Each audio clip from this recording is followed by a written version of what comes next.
Pain, তীব্র থেকে তীব্রতর ব্যথার ক্ষেত্রে ইউজ করা হয়। মাসেল ইনফ্লামেশন অ্যান্ড পেইন, মাসেলে আমাদের পেশিতে কোনো প্রদাহ বা কোনো ব্যথা হলেও এটা ইউজ করা হয়। ঠিক আছে। কন্ট্রাইন্ডিকেশন হাইপার সেন্সিটিভিটি বলতে আমরা বুঝি যে যেগুলাতে আপনার সংবেদনশীলতা আছে বা যেটাতে আপনার কোনো প্রবলেম আছে সেটা ডক্টরকে বলার জন্যে। ডক্টরের কাছে বলা হয় না যে কোনো কিছু হাইড করার কিছু নাই, থাকে না, হাইড করলে আমার নিজেরই প্রবলেম, সেটাই। ঠিক আছে। History of asthma allergy, asthma বা অ্যালার্জির যদি কোনো প্রবলেম থাকে সেই ক্ষেত্রে হচ্ছে এটা ইউজ করা যাবে না। ঠিক আছে। সবারই দেখা যায় মোটামুটি অ্যালার্জির একটা প্রবলেম থাকে, কিন্তু কন্ট্রাইন্ডিকেশন বলেই যে আমি একদম ইউজ করতে পারবো না সেরকম না। ঠিক আছে। কিছু কিছু কি বলে মেডিকেশন দেওয়া থাকে, বাট সবকিছু তো আমরা রুলস রেগুলেশন মেনে খেতে পারি না। এটার যেহেতু বেনিফিটটা আমার অনেক বেশি, সেক্ষেত্রে আমরা ইউজ করতেই পারি, তাই না। সাইড এফেক্ট যেটা আসে, কি আসে, ব্লোটিংটা হচ্ছে যে আপনার স্ফীত হয়ে যাওয়া। স্ফীত মানে কি বুঝি, আমাদের হাত পা অনেক সময় কুঁচকে যায় না, যে একদম কি বলে কুঁচকে যাচ্ছে, ওই টাইপটাকে আমরা বুঝি ব্লোটিং। এরকম হতে পারে, বাট এগুলা সাইড এফেক্টটা খুবই মানে জেনারেল কথায় বলা হয়। অ্যান্ড ক্র্যাম্পিং যেটা খিল ধরানো বলা হয়, যে খিল ধরে যায় একদম, দাঁতে দাঁত লেগে যায়, ওই টাইপের হতে পারে। পেইন হতে পারে, ঠিক আছে, ব্যথা হতে পারে। অ্যান্ড স্টোমাক পেইন হতে পারে, যে আমরা কিন্তু এটা অনেক সময় স্টোমাক পেইনের জন্যই খেয়ে থাকি, বাট এটার সাইড ইফেক্টও আবার স্টোমাক পেইনই দেওয়া হয়েছে, বাট এগুলো খুবই জেনারেল। অ্যান্ড ওয়েট লস হতে পারে যদি হচ্ছে খুব বেশি মাত্রায় আমরা ইনটেক করে থাকি, ওজন কমে যেতে পারে। ঠিক আছে। আচ্ছা, এটার হচ্ছে আমাদের এটা তোলা হয়নি, কি বলে, প্রেগন্যান্সি ক্যাটাগরি অ্যান্ড লেকটেশনটা হচ্ছে এটা 4 ঘন্টা পর পর হচ্ছে খাওয়ার পরে বেবিকে 4 ঘন্টা পর লেকটেশনে যাওয়া যাবে। ঠিক আছে। বেবির সাথে বেবিকে দেওয়া যাবে। অ্যান্ড প্রেগন্যান্সিটা আনসেফ বলতে হচ্ছে আমরা যে পুরোপুরি আনসেফ বুঝবো সেটা না, তার হেলথ প্রোভাইডার তাকে এটা অনেক সময় দিতে পারে। ঠিক আছে। অ্যান্ড ডাইক্লোফেনাক সোডিয়ামের যেটা ব্র্যান্ড নেম বুঝি আমরা ক্লোফেনাক স্কয়ারের যেটা, অ্যান্ড এটারও হচ্ছে আমাদের ড্রাগ ক্লাস নন স্টেরয়েডাল অ্যান্টি ইনফ্লামেটরি ড্রাগ। আচ্ছা, এই পর্যন্তই হচ্ছে আমরা প্রথম ক্লাসে পড়েছিলাম, এরপর থেকে কিন্তু আমরা সেকেন্ড ক্লাস থেকে স্টার্ট করেছিলাম। ঠিক আছে। অ্যান্ড ইন্ডিকেশন যেটা rheumatoid arthritis, osteoarthritis, dysmenorrhoea, mild to moderate acute pain, acute migraine, মানে মাথা ব্যথার ক্ষেত্রেও ইউজ করা হয়। ঠিক আছে। রিউমাটয়েড আর্থ্রাইটিস যেটা পড়লাম যে মাসেলে পেশিতে যে ফুলে যাওয়া, ব্যথায় যে ফুলে যায় সেটাকে বুঝি আমরা রিউমাটয়েড আর্থ্রাইটিস। অস্টিও আর্থ্রাইটিসও যেটা বললাম যে হাড় ভেঙে যাওয়াকে বুঝি, বা হচ্ছে ক্ষয় হয়ে যাওয়া। ঠিক আছে। মাইল্ড টু মডারেট পেইন, ব্যথা, তীব্র থেকে তীব্রতর ব্যথা ইউজ করা হয়। অ্যান্ড কন্ট্রাইন্ডিকেশনে যদি দেখি যে কোন কোন ক্ষেত্রে ইউজ করা যাবে না, সেই ক্ষেত্রে দেখা যায় এক্সপিরিয়েন্স টু এজমা, যদি কারো এজমার প্রবলেম আগে হয়ে থাকে, এরকমের কোনো এক্সপিরিয়েন্স তার হয়ে থাকে যে এজমা ছিল, সেই ক্ষেত্রে তাকে ইউজ না করার জন্যই বলা হয়। অ্যান্ড আর্টিকারিয়া যেটা হচ্ছে কোনো চুলকানির ক্ষেত্রে তাকে ইউজ না করতে বলা হয়। or other allergic type reaction after taking aspirin or other NSAID। ঠিক আছে। এছাড়াও অন্য যে কোনো কি বলে, এছাড়াও অন্য হচ্ছে যে কোনো টাইপের ব্যথার যে অ্যালার্জিকের যেই প্রবলেমগুলো থাকে, এনএসএআইডি ড্রাগ আমরা যেগুলো বললাম, যে প্যারাসিটামল, অ্যাসপিরিন, অ্যাসিক্লোফেনাক, তারপরে আইবুপ্রোফেন, ওইগুলোর ক্ষেত্রে হচ্ছে যদি কোনো প্রবলেম হয়ে থাকে অ্যালার্জিক টাইপের, সেই ক্ষেত্রেও এটা খাওয়ার জন্য নিষেধ করা হয়েছে। ঠিক আছে। সাইড এফেক্ট কি কি হতে পারে, কনস্টিপেশন হতে পারে, কোষ্ঠকাঠিন্য যেটা, ঠিক আছে, গ্যাস অর ব্লোটিং, মানে গ্যাস হতে পারে বা আমাদের একটু স্ফীত হয়ে যেতে পারে, যেমন হচ্ছে কুচকে যাওয়ারটাকে যেটা আমরা বুঝি, হেডেক হতে পারে, মাথা ব্যথা হতে পারে, ডিজিনেস, একটু ঝিমুনি বা ঘুম ঘুম ভাব থাকতে পারে, রিঙ্গিং ইন দ্য ইয়ার, আমাদের কানে একটা শব্দ হতে পারে যে কি যেন একটা বাজতেছে, একটু টিন টিন কনকন শব্দ হয় না, একটু বাতাসের শব্দ হতে পারে, যেমন ছন ছন শব্দ হচ্ছে, ওই টাইপেরও শব্দ হতে পারে। ঠিক আছে, এগুলো খুবই কমন, বারবার যেটা বলি। Vacation and lactation A diclofenac should only be taken after week 30 or pregnancy under medical supervision. আচ্ছা, যখন হচ্ছে একজন মেডিকেল সুপারভিশনের আন্ডারে থাকবে, ডক্টরের আন্ডারে থাকবে, চেক আপের মাধ্যমে থাকবে, তারপর হচ্ছে তার 30 উইকের পর তাকে হচ্ছে ডাইক্লোফেনাকটা দিতে পারে। ঠিক আছে। Precaution and warning: avoid aspirin or other NSAIDs such as ibuprofen, naproxen. ঠিক আছে, আইবুপ্রোফেন বা নেপ্রোক্সেন জাতীয়গুলো একটু অ্যাভয়েড করতে হবে। যদি হচ্ছে ওই যে যেটা বললাম, সেম জাতীয় ওষুধ আমরা দুইটা কেন খাবো, ঠিক আছে, দুইটা খাওয়া যাবে না। অ্যান্ড ইন্টারেকশন হতে পারে অ্যাসপিরিনের সাথে বা ব্লাড থিনার। আমরা হচ্ছে অনেকে খেয়ে থাকি না, কোলেস্টেরল কমানোর জন্য অন্যান্য ওষুধগুলো দিয়ে থাকে ডক্টর, সেই ক্ষেত্রে এটার ইন্টারেকশন হতে পারে। তো ডক্টরের কাছে আমাদের এগুলো খুলে বলতে হবে। আচ্ছা, আমরা পরের ক্লাসে এখান থেকে পড়েছিলাম। আচ্ছা, আমি একটু ওভারভিউ করি। ঠিক আছে, আমাদের আচ্ছা সময় আছে যতটুকু থাক, প্রবলেম নাই, যতটুকু পারি আমরা একটু কথা বলি আজকের ও ক্লাস নিয়ে, যেহেতু লাস্ট ক্লাস আপনাদের সাথে।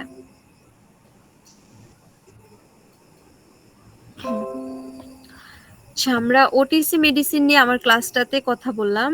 প্রথমে আমরা যেটা জেনেছিলাম, সবাই ছিলাম না ওই ক্লাসটাই, আজকে রিপিট করলাম। ফার্মেসির ডেফিনিশন কি, তারপর ওটিসি মেডিসিন কি, RX medicine and OTC medicine difference. তারপর আরও জানতে পেরেছিলাম যে কিভাবে হচ্ছে একটা ওষুধের এক্সপায়ারি ডেট চেক করব, যে আমরা ওষুধটা কতদিন খেতে পারবো, ঠিক না। অ্যাসিক্লোফেনাক জেনেছিলাম। তারপরে আমরা জেনেছিলাম ডোজেস ফর্ম অফ মেডিসিন, মেডিসিনের কয়টা ডোজেস ফর্ম থাকে সেটা জেনেছিলাম। আপনাদের কি মনে পড়তেছে পড়েছিলাম যেগুলা? জি ম্যাম। আচ্ছা, ডোজেস ফর্মে আমরা পড়েছিলাম যে ওরালি থাকে কিছু, ওরালের মধ্যে কি কি থাকে, ট্যাবলেট খাই। ওরাল বলতে আমরা যেটা মুখে খাই, ঠিক আছে, সেটা হচ্ছে ট্যাবলেট খাই, ক্যাপসুল খাই। তারপর সলিউশন, যেটা হচ্ছে মিক্স আপ থাকে, শরবতের মতো যে সিরাপগুলো থাকে ওইগুলোকে আমরা সলিউশন বলবো। সিরাপ না, সরি, যেটা মিক্স থাকে ওইটাকে আমরা হচ্ছে পানির মতো, ওইটাকে সলিউশন বলবো। এগুলো আমরা ক্লাসে বলেছিলাম, তারপর আবার একটু রিভিউ করতেছি। ঠিক আছে, সিরাপ, এক্সিলার, সাসপেনশন, ম্যাগমাস, জেলস, পাউডার, এগুলা মানে যেগুলো আমরা মুখে খাবো এগুলাকে আমরা ওরালি বলবো ডোজেস ফর্মে। অ্যান্ড সাবলিঙ্গুয়াল, যেটা হচ্ছে আমাদের জিহ্বার নিচে দেওয়া হবে। ঠিক আছে, অ্যান্ড প্যারেন্টারাল, যেগুলা ওগুলা নিয়ে কথা বলেছিলাম। কনজাইন্টাইভাল, যেগুলো হচ্ছে আপনার চোখের ক্ষেত্রে ইউজ করা হয়, লেন্স বা হচ্ছে অয়েন্টমেন্ট, জেল। ঠিক আছে, কেন হচ্ছে আমরা চেক করেছিলাম এটা। আর প্রেগনেন্সি ক্যাটাগরি নিয়ে তো বলেইছিলাম, ইন্ডোমেথাসিন নিয়ে কথা বলেছিলাম, ওমিপ্রাজোল। আপনাদের হচ্ছে পিপিআই কিভাবে কাজ করে সেটার একটা ভিডিও দেখিয়েছিলাম, তাই না, যে আমাদের স্টোমাকে কিভাবে খাবারটা যায়, অ্যান্ড ওইটা হচ্ছে যে আমাদের বডিতে কিভাবে হাইড্রোক্লোরিক অ্যাসিডটা স্টোমাকে নিউট্রালাইজ করে, হাইড্রোক্লোরিক অ্যাসিডের প্রয়োজনীয়তা কি। হাইড্রোক্লোরিক অ্যাসিডটা হচ্ছে আমাদের বডিতে প্রয়োজন, এবং প্রয়োজনটা কোন ক্ষেত্রে পড়ে, আমরা যা খাই সেগুলো হচ্ছে হাইড্রোক্লোরিক অ্যাসিড নিউট্রালাইজ করে, মানে হচ্ছে মেরে ফেলে, মানে যেগুলা খারাপ দিকগুলো থাকে, যেগুলো খারাপ থাকে ওগুলোকে নিউট্রালাইজ করে। অ্যান্ড কি বলে, গ্যাস্ট্রিকের ওষুধ যখন সরি বলে ফেলতেছি, আচ্ছা, নিউট্রালাইজ করে হাইড্রোক্লোরিক অ্যাসিডটা। ঠিক আছে, এটা নিয়ে আমি ওমিপ্রাজোল, ইসোমিপ্রাজোল, লেন্সোপ্রাজোল, ডেক্সলেন্সোপ্রাজোল, প্যান্টোপ্রাজোল এগুলো দেখেছিলাম। ঠিক আছে, অ্যান্ড এটাও বলেছিলাম যে পেন্টোপ্রাজোলটা হচ্ছে প্রেগনেন্সি ক্যাটাগরির দিকে সবচেয়ে সেফ। অ্যান্ড হচ্ছে সবার জন্য যেটা সেফ সেটা হচ্ছে এখন বর্তমানে যেটা নিয়ে সবচেয়ে বেশি ভালো চলতেছে, ইসোমিপ্রাজোল। ঠিক আছে, ইসোমিপ্রাজোলটা হচ্ছে খাবার আগেও খাওয়া যায়, খাবার পরেও খাওয়া যায়। মানে সব থেকে ভালো কোনটা ওইটা যদি একটু জানতে যাই, যে ডেক্সলেন্সোপ্রাজোল, তারপর কি আছে? লেন্সোপ্রাজোল, সবচেয়ে ভালো হচ্ছে আমাদের ইসোমেপ্রাজোল, ঠিক আছে? এছাড়াও ওইগুলাও অন্যান্য ক্ষেত্রে একেকজনের ইন্ডিকেশন দেখে একেক ক্ষেত্রে ইউজ করা হয়, ঠিক আছে? বাট কি বলে, ইসোমেপ্রাজোলটা হচ্ছে কমনলি সবার ক্ষেত্রে ইউজ করা যায়, করে, ঠিক আছে? ডেক্সলেন্সোপ্রাজোল দেখেছিলাম, তারপরে ডম্পিরিডন দেখেছিলাম। ডম্পিরিডনের ক্ষেত্রে একটা কথা বলেছিলাম, যেটা হচ্ছে যে প্রেগনেন্ট, যারা হচ্ছে প্রেগনেন্ট না, সরি, যাদের ব্রেস্ট ফিডিং মাদার যারা, তারা যদি ডম্পিরিডন খেয়ে থাকে সেক্ষেত্রে হচ্ছে তার বেবির তার ব্রেস্টটা আর ইয়া কি বলে মিল্কটা আরো ইনক্রিজ হয়, মানে দুধের পরিমাণটা বাড়ে, তার বেবি আরো বেশি ভালো দুধ পায়, ঠিক আছে? অ্যান্ড লেভোসিট্রিজিন ডাইহাইড্রোক্লোরাইড বলেছিলাম, যেটা হচ্ছে অ্যান্টিহিস্টামিনের, অ্যান্টিহিস্টামিন ক্লাসের, যেটা হচ্ছে আমাদের ইসের কি বলে, অ্যালার্জির ক্ষেত্রে ইউজ করা হয়, কোনো ঠান্ডা হাঁচি কাশির ক্ষেত্রে ইউজ করা হয়, ঠিক আছে? চুলকানির ক্ষেত্রে ইউজ করা হয়। হুম। রোপাটিডিনটাও সেম প্রায় ইন্ডিকেশন, অ্যালার্জির ক্ষেত্রে ইউজ করা হয়। অ্যান্টিহিস্টামিন অ্যাকশন মানে হচ্ছে অ্যালার্জির যে প্রবলেমগুলো ওইগুলোকে ব্লক করে দেয়, ঠিক আছে? ফেক্সোফেনাডিন নিয়ে বলেছিলাম যে ফেক্সোফেনাডিনটা হচ্ছে সবচেয়ে সেফ একটা ড্রাগ, যেটা হচ্ছে খেলে অন্যান্য যেগুলো লেভোসিট্রিজিন বা হচ্ছে হিস্টামিন জাতীয় অন্যান্য ওষুধগুলো খেলে কিন্তু একটা ঘুম বা ঝিমঝিম ভাব থাকে, বাট ফেক্সোফেনাডিনটা হচ্ছে খেলে আমাদের ঘুম ভাবটা থাকে না। আর এগুলার ম্যাক্সিমাম অ্যান্টিহিস্টামিনের যে ডোজেস ফর্মটা থাকে সবগুলো হচ্ছে ম্যাক্সিমাম থাকে রাতে একবার খাওয়ার খাওয়ার ঘুমানোর আগে, খাবার পরে। আর ফেক্সোফেনাডিনটা এমন একটা ওষুধ যেটা খাবার পরে খাওয়ার চেয়ে খাবার আগে খেলে ভালো কার্যকারিতা পাওয়া যায়, ঠিক আছে? ফেক্সোফেনাডিনের আছে ফেক্সো, স্কয়ার ফার্মাসিউটিক্যালের যেটা ব্র্যান্ডে আছে, এছাড়াও আরো অনেক ব্র্যান্ডিং প্রোডাক্ট আছে, ঠিক আছে? তারপরে দেখেছিলাম কিটোকোনাজল, যেটা হচ্ছে অ্যান্টি ফাঙ্গাল, আমাদের যে চুলকানি বা হচ্ছে খুশকি মাথার, এছাড়াও কোনো ওই যে দাউদ যেগুলো হয়, তারপর আমার পায়ের আঙুলে যেই পায়ের আঙুলের চিপায় যেই অনেক ঘা হয়ে যায় না বালুতে পানিতে, ওগুলোর ক্ষেত্রেও ইউজ করা হয়, ঠিক আছে? ফ্লুকোনাজলও সেম। আচ্ছা, এই ছিল আমাদের ক্লাসের মোটামুটি ওভারভিউ, ঠিক আছে?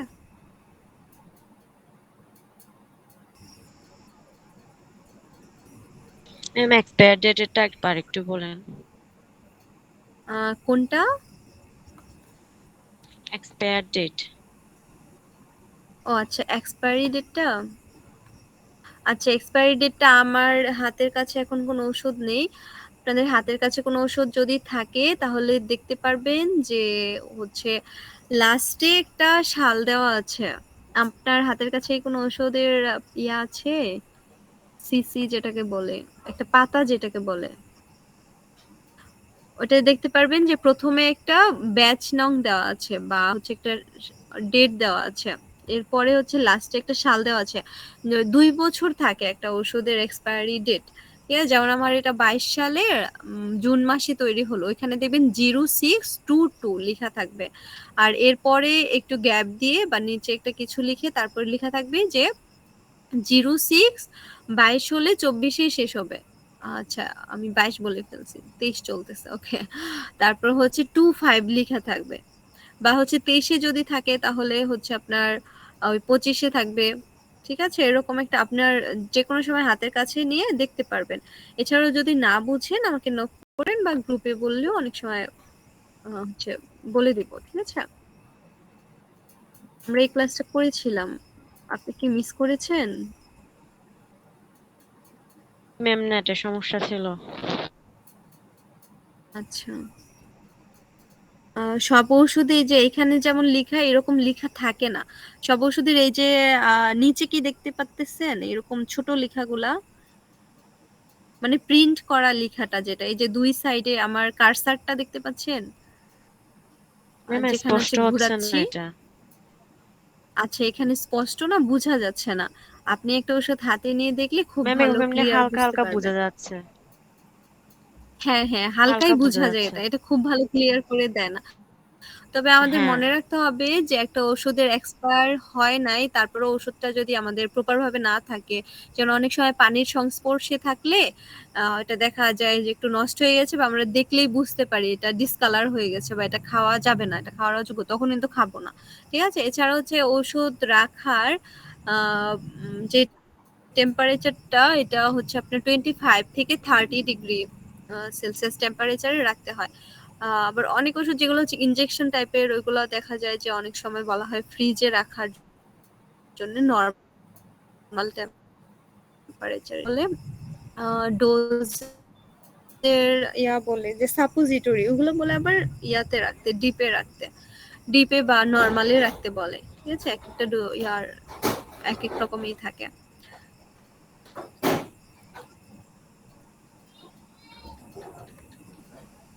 আচ্ছা, আপনাদের সাথে আমার এই নিয়ে ক্লাস ছিল। কারোর কোনো কোশ্চেন আছে? আর কোনো কোশ্চেন না থাকলে আমি একটু একটা কোশ্চেন করব, কোশ্চেন ঠিক আছে? ম্যাম, একটা কোশ্চেন। আমরা হ্যাঁ, হ্যাঁ। জানি যে সিরাপের খোলার পরে একটা নির্দিষ্ট মেয়াদ আছে, যে এই মেয়াদের পরে আমরা সিরাপটা খাওয়াতে পারবো না। সেটা অনেক সময় 14 দিন বা 28 দিন বা 7 দিন। ইভেন আই ড্রপ বা হ্যাঁ, নাজাল হ্যাঁ। ড্রপ, চোখের অয়েন্টমেন্ট, চোখের ড্রপ, এগুলোর জন্য আছে যে 28 দিন হুম, 30 দিনের পরে দিতে পারবো না। বাট ট্যাবলেট হুম, জিনিসটা যেমন ওই যে নর্মাল হুম, হুম, প্যারাসিটামল হয়তো আমরা পাতা থেকে খুলে একটা বা দুটা খেলাম, এরপরে অনেকদিন হয়তো আমাদের দরকার হলো না, তো সেক্ষেত্রে ওই পাতাটা রয়ে গেল। এখন আমাদের রুমের টেম্পারেচার তো হুম, সবসময় একই রকম থাকে না, ওই ক্ষেত্রে ট্যাবলেটটা কতদিন পর্যন্ত হুম, ইউজ হুম। করা সেফ? আচ্ছা। আমাদের রুমের টেম্পারেচার একই থাকে না, বাট হচ্ছে আমাদের বাংলাদেশের যেই এপিআই গুলা বাহির থেকে কিনে, ওইগুলার এক্সপায়ারি ডেট ম্যাক্সিমাম 2 বছর থাকে, তারপর 3 বছর 5 বছরেরও থাকে। ঠিক আছে? আপনার মানে 2 বছরের বেশি ইউজ করা যাবে না। তারপর আপনি তো বুঝবেনই যে এটা আমার রুম টেম্পারেচার থেকে এতদিন পর্যন্ত বাহিরে ছিল। হ্যাঁ, আমি এখানে ইনস্ট্রাক্টর না হয়ে যদি একজন সিনিয়র বা জুনিয়র আপু হিসেবে বলি, তাহলে বলবো যে 6 মাস কি 1 বছরের বেশি ইউজ না করা বেটার। কারণ বাংলাদেশ যেগুলা বাহির থেকে কিনে ম্যাক্সিমাম হচ্ছে ইন্ডিয়ান যে কোম্পানি থেকে কিনে। ঠিক আছে? ইন্ডিয়ানটাও যে খুব একদম প্রপার আমাদের এপিআইটা দেয়, মানে যেটা হচ্ছে অ্যাক্টিভ ইনগ্রেডিয়েন্ট, এর সাথে কিন্তু আরো এক্সিপিয়েন্ট থাকে। আমরা কি বলি, যেটা আমরা যখন একটা কিছু বানাই তখন কিন্তু এটার সাথে লবণ, মরিচ, আটা, ময়দা অনেক কিছু দেই, কিন্তু মেইন উপাদানটা কি থাকে? একটা থাকে না? ওই মেইন উপাদানটাই কিন্তু আমরা বাহির থেকে কিনি। বাংলাদেশ কিন্তু নিজস্ব কোনো ফর্মুলা বা নিজস্ব কোনো কিছু নেই, সব বাহির থেকে ক্রয় করে কিনে আনে। তো সেই ক্ষেত্রে আমি বলবো 6 মাস কি 1 বছরের বেশি ইউজ না করার জন্য। ঠিক আছে? ম্যাম, সেটা হচ্ছে দুই আমরা বছর ফার্মাসি থেকে কিনে আনার পরে, নিজেরা খোলার পরে 2 বছর পর্যন্ত এটা সেফলি আমরা ইউজ করতে পারবো। হ্যাঁ, হ্যাঁ, হ্যাঁ, কারণ 2 বছর ফার্মাসি তো পর্যন্ত সেভ। কতদিন পর্যন্ত পড়ে আছে সেটা তো আমরা জানি না। না, ফার্মেসিতে যে আপনার যখন হচ্ছে একটা ওষুধের তারা দেখে যে বিক্রি হচ্ছে না বা হচ্ছে ওই টাইমটা, তখন কিন্তু তারা ওই কনজিউমারকে ওইটা ফেরত দিয়ে দেয়। ঠিক আছে? আচ্ছা, আমাদের ওই ওষুধটা দিবে না কখনো। ফার্মাসি থেকে এটা করে না। এটা তারা করতে পারে না। আমাদের কিনে নিয়ে আসার পরে আমাদের রুম থেকে ওটা আমাদের করা উচিত। টেক কেয়ার করে। সেক্ষেত্রে ঠিক এটা আছে? ট্যাবলেট, ক্যাপসুল বা চুয়েবল ট্যাবলেট যেগুলা বা সিবির সবকিছুর জন্য। হ্যাঁ, হ্যাঁ, সবকিছুর জন্য। বাট আমরা কিন্তু ট্যাবলেটটা একটা খুলি। আমরা কিন্তু সম্পূর্ণ পাতা খুলি না, বা একটা খুললে না। বাকিগুলা যে খুলে যাচ্ছে ওইটা কিন্তু হচ্ছে না। ওটা আমাদের সিরাপ বা অয়েন্টমেন্ট গুলা কিন্তু ঐরকম হয়। এইজন্য আমাদের ওই টাইমটা ইউজ করতে বলা হয়। ওকে, ঠিক আছে? জি, thank you ma'am. Okay, welcome. আচ্ছা, আর কারো কোনো কোশ্চেন?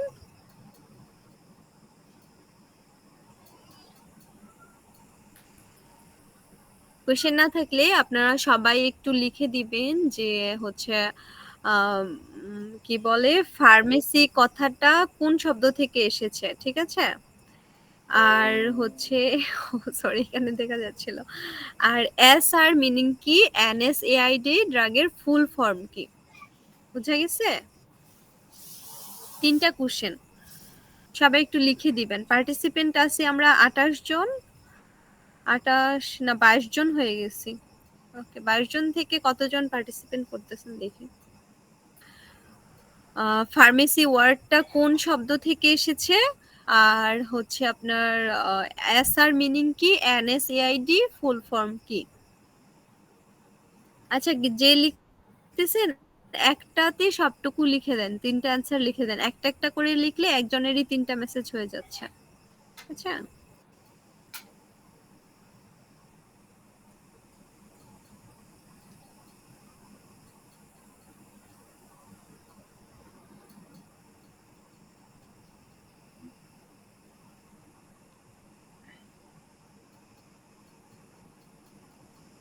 তাহমিনা শারমিন নন স্টেরয়েড, আপনার বানানটি হয়নি আসলে।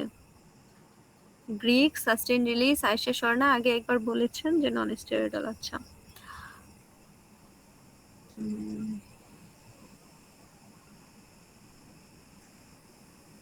আচ্ছা আমি শেয়ারটা অফ করে দেই। ওকে, সাইদ জাহিদ হোসেন, ফার্মেসি ওয়ার্ডটা গ্রিক থেকে এসেছে, আপনি খুব সুন্দরভাবে লিখেছেন। SR sustain release, non steroidal inflammatory drug. আচ্ছা, non steroidal anti inflammatory drug হবে। ঠিক আছে, আকাশ লিখেছেন, হ্যাঁ ঠিক, সুন্দরভাবে লিখেছেন, থ্যাংক ইউ। নিপা কর্মকার, আপনি শুধু একটা লিখেছেন অ্যান্টি ইনফ্লামেটরি ড্রাগের যেটা এনএসএআইডি, বাকিগুলা কিন্তু লিখেননি। কে যে সোমা, হ্যাঁ আপনিও ঠিকই লিখেছেন। আপনার ড্রাগ বানানটা ভুল হয়েছে, গ্রিক সাস্টেইন রিলিজ, হ্যাঁ ঠিক আছে। অ্যান্টি ইনফ্লামেটরি ড্রাগস, হ্যাঁ তাহমিনা শারমিন, এবার আপনারটা ঠিক আছে। আচ্ছা, আরেকটা কোশ্চেন করব, যেটা হচ্ছে আমরা কোন 2টা ওষুধ হচ্ছে খাবার আগে বা পরে খেতে পারবো, সে 2টা ওষুধের নাম বলবেন। আমাদের এই ওটিসি মেডিসিনের মধ্যে ছিল।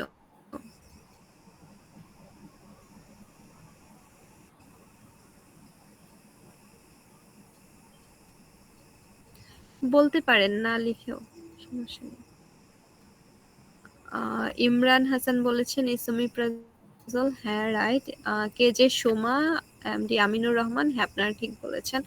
ইসোমিপ্রাজল ন্যাপ্রোক্সেন, আচ্ছা ন্যাপ্রোক্সেনটা কিন্তু খাবার আগে বা পরে খাওয়া যাবে না, যখন হচ্ছে কম্বাইন্ডলি থাকবে তখন খাওয়া যাবে। আপনি প্লাস দিতে পারতেন কমা না দিয়ে, ঠিক আছে। ফেক্সোফেনাডিন, ঠিক আছে, fexofenadine and esomeprazole. Thank you সবাইকে মনোযোগ সহকারে ক্লাসটি করার জন্য, সবাই খুব সুন্দরভাবে অ্যান্সারগুলো করতেছেন। মনির রেজা, ফেক্সো, হ্যাঁ ফেক্সো, আমি জেনেরিকটা জানতে চাচ্ছিলাম, ফেক্সো ফেনাডিন, ঠিক আছে।